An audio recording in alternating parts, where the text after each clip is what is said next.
Explore the unofficial world of DPRK-inspired apparel at NK News Shop. Dive into a captivating collection of North Korea-themed t-shirts, hoodies, and more at the NK News Shop. From the popular Daedonggang beer t-shirts to the adventurous Air Koryo designs, each piece offers a unique glimpse into aspects of the DPRK you'll be familiar with. Featuring retro travel-inspired prints of Pyongyang's landmarks and brands, our apparel is 100% handcrafted in the USA. Support independent journalism with every purchase. Explore our range today at shop.nknews.org. That's shop.nknews.org.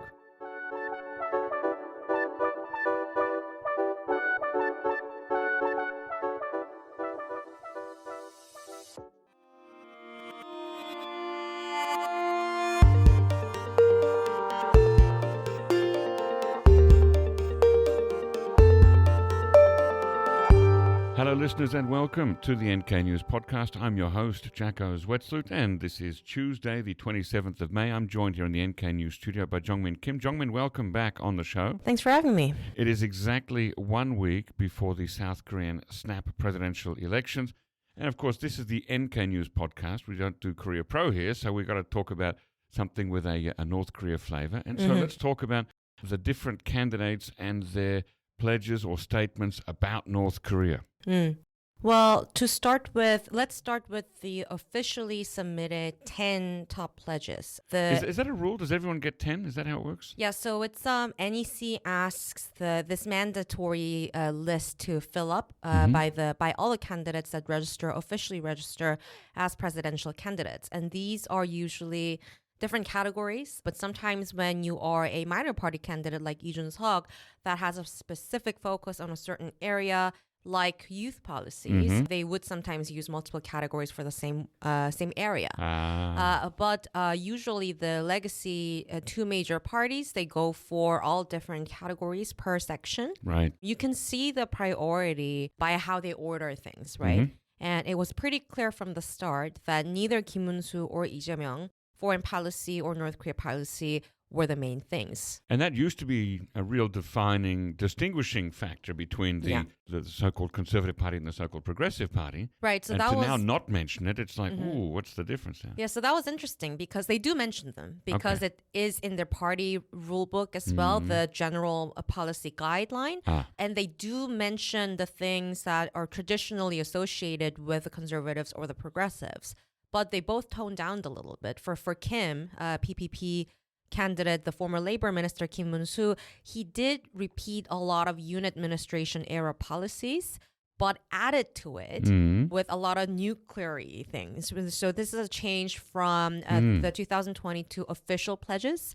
Yoon did mention things like preemptive strike and whatnot, or nuclear weapons-related issues later in the years, right? Preemptive strike was, I think, in his first press conference as a candidate, but it was not really a major thing in the pledge. But Kim Moon-soo focuses on three axes, the kill chain, the air and missile defense, and the retaliation and punishment sort of defense strategies in a way that it sounds really much like Yoon.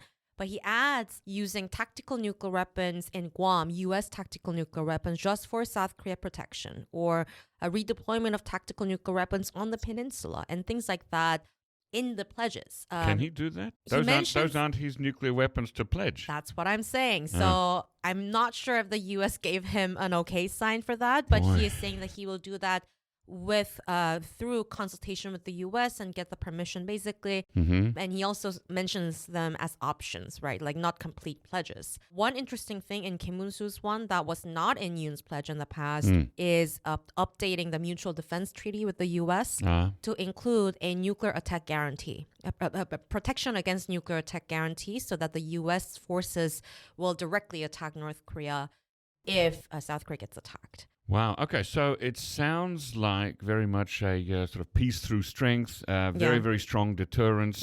Some might say a hawkish stance on North Korea. Right. Hardline or hawkish. I know that some people don't like that word, but it is pretty hawkish and pretty hardline. And he also adds that he wants to build a sky dome, which would be like an upgrade of an Iron Dome. I don't know where that word came from, but he does pledge that. I'm thinking of baseball stadiums. Yeah, me too. Sky Dome. Yeah. So that is another. It is called the Gochok Sky Dome. That's the name of the thing, think right? so. Down there in Guil. Yeah. So I think that's one of the trends with Lee Jae-myung and Kim Moon-soo ones. They use big words, big numbers. That the route is sort of unclear. So that's Kim Moon-soo. Hold on. Is there any room for engagement in Kim Moon-soo's stance on No, North he Korea? actually does not say anything generic, like Right. we are open to the idea of dialogue or whatnot. But it's overtly about deterrence. Beefing up defense. Right, and North Korean human and rights issues also did not get much mention in Kim Moon-soo's pledges compared to Yoon. Now, when I first met Kim Moon-soo 20 years ago, it was at a North Korean human rights event. I think it was at the National Assembly. So he was very passionate about that back in the day. And he was also very passionate about engagement as well. Although he's now associated as conservative, he used to be Gyeonggi province governor before Lee Jae-myung, right? Yep. And so when he was in that province, where it has one of the two provinces that has borders in South Korea with North Korea, he used to do a lot of things like peace marathon, engagement-related projects that he was pursuing for the sake of the province's economy, sort of. But those are all not in his pledges. So he is rebuilding himself a little bit, which is a trend we see with Lee Jae-myung as well. Lee Jae-myung's official NEC pledge, the foreign relations, defense, and security are all merged into one. And North Korea does not get a standalone mention. Okay. It's within the general global security framework, which is actually quite similar to Yoon. Yeah, because it's also kind of recognizing that North Korea is a separate country, right? If you've got North Korea in with foreign affairs, then you're kind of saying we're not really talking about unification right now. So that is, I think, the undertone that he is going for. He never really say, like, we are separate countries. He sort of directly said that he won't go down that road because that is against the DP party guidelines, basically. But in the NEC version, he does mention things like, he also does not mention Japan. He only mentions 4 major countries, sort of implies that Japan is included into that. And Lee says that whichever regional powers that South Korea has to deal with, it should be prioritizing national interest and it should be pragmatic. So he does not pledge anything very, very specific or solid when it comes to foreign relations. He does not mention foreign wars. He does not mention South Korea's involvement in that. He just mentions that North Korea, when it comes to North Korea, the peninsula denuclearization direction should be what Lee Jae-myung will be sticking to, because that is per the previous progressive administration's policies since Kim Dae-jung, right?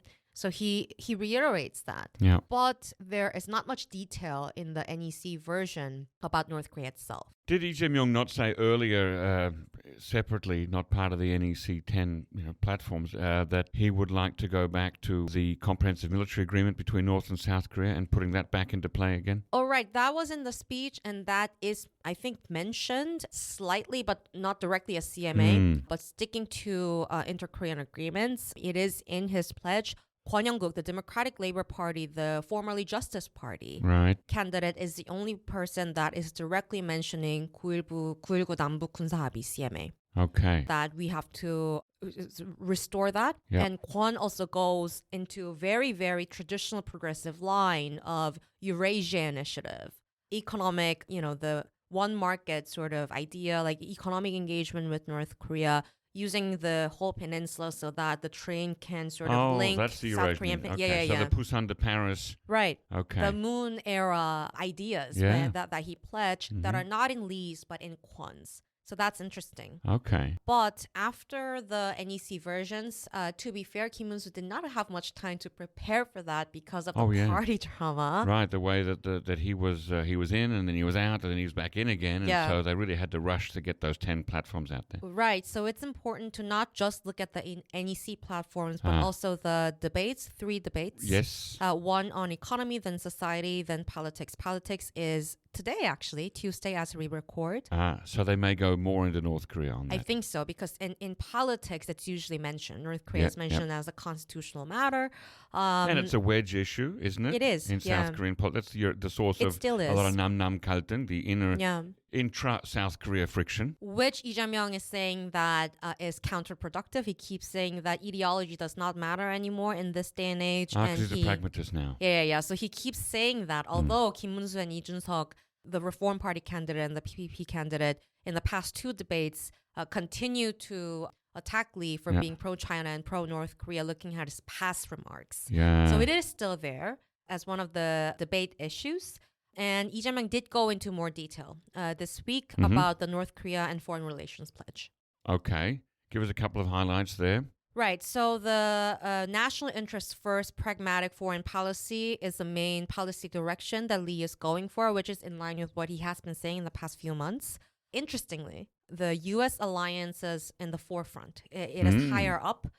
He mentions that the U.S. alliance should be strong and three-axis system, extended deterrence. He all mentions that. And in the debate... Hang on, this is the same three-axis system that Kim Moon-soo mentioned. Okay, getting confused now. Right, but three-axis system, to be fair, it wasn't really a only conservative thing. It used to be, it is one of the cores of South Korea defense mechanism. No matter who's in the Blue House or right, right, but the language differs a little bit, whether you talk about retaliation more or air and missile defense more. So that's kind of different, right? Okay. You used to say much more about preemptive strikes, for instance, more kinetic. Right. But Democratic Party used to be more about defense, and that's why Moon administration increased the budget for that, right? So he does mention that, but the way that he mentions extended deterrence is very much in line with what we have seen basically throughout the Biden administration. And just a side mention of that is Kim Moon-soo actually attacked Lee with his defense pledges, saying that, I want to retain this option of nuclear latency, tactical nuclear weapons redeployment, we have to go for nuclear balance, and so on and so forth. What is your pledge, Lee? And then Lee mentioned, all of that you mentioned, Mr. Kim, is called extended deterrence. And we already have that. And we have NCG, we have consultation mechanisms. So what you're suggesting is not new. Like, he wasn't referring to tactical nuclear weapons part, three-axis part. Yeah. So he included that into his own separate defense pledges. Japan relations, he did mention this week. It's For our listeners there, the Democratic Party has traditionally been quick to get hostile and angry with Japan when Japan does something or says something. Right, and also just a few months ago, Lee Jae-myung used to say, like, certain PPP members are, like, pro-Japan, whatever, and Fukushima, the treated water issue as well last year. But he is basically just repeating what the Moon administration said before, which is two-track approach. A past history issue, which should follow the principles of South Korean national interest, and the economic and cultural cooperation should be future-oriented. How about military cooperation? He does not directly mention that. Okay. But in his past interviews with economists and so on and so forth, he did mention that South Korea has nothing to fear when it comes to military and security cooperation with Japan and also trilateral, because South Korea is strong enough. He is using this pride sort of characteristic, framing his entire platform, especially coming after the martial law. China, he also mentions. He says that he will manage it stably. It's very, very generic. This usually is a code word for gray area strategy, ambiguity. They won't take sides. It will follow, like, China is the biggest trade partner, all that jazz that usually what Yoon used to say and Moon used to say and now Lee is saying. So he's not really touching on that too much. And Russia issues as well, he's saying that he will approach it from national interest perspective. So you see the trend, right? Yeah. I think when it comes to the separate foreign policy and defense pledge, I think the most important thing that stood out to me was the column length that he spent on North Korea policy compared to Moon administration. Oh, yeah. It's kind of short. Compared to the past, it's of course longer than the NEC version. He also uses different wordings when it comes to denuclearization. In the debate and in the NEC version, he says Korean Peninsula denuclearization. But now it seems that he is going back and forth, like Yoon administration did. Between North Korea denuclearization and Korean Peninsula denuclearization. Yeah, and he's saying, in the NEC version as well, he was going for a risk reduction approach rather than I will make sure that North Korea denuclearizes by this year. He didn't go for that. And importantly, he mentions OPCON in all of his foreign relations sort of pledges. That's operational control of the Korean military back to the Korean government from the current Combined Forces Command, which is led by a U.S. general. Right, but he's being he's being calculative about that. He is not mentioning time-based or condition-based. He just mentions OPCON transfer. Just going to mention it. Like, just maybe we should pursue it. It's he is leaving it at a very generic level, but it's interesting that he's the only one that mentions that. In the minute or so remaining to us, are there any platforms relating to North Korea in the very, very minor candidates? So Lee Jun-suk, Hwang Kyo-an, the fellow with the interesting name, Gujua. Do they have anything interesting to say about North Korea? Their platforms actually focus a lot on domestic political reforms, namely their thoughts about election rigging, claimed election rigging.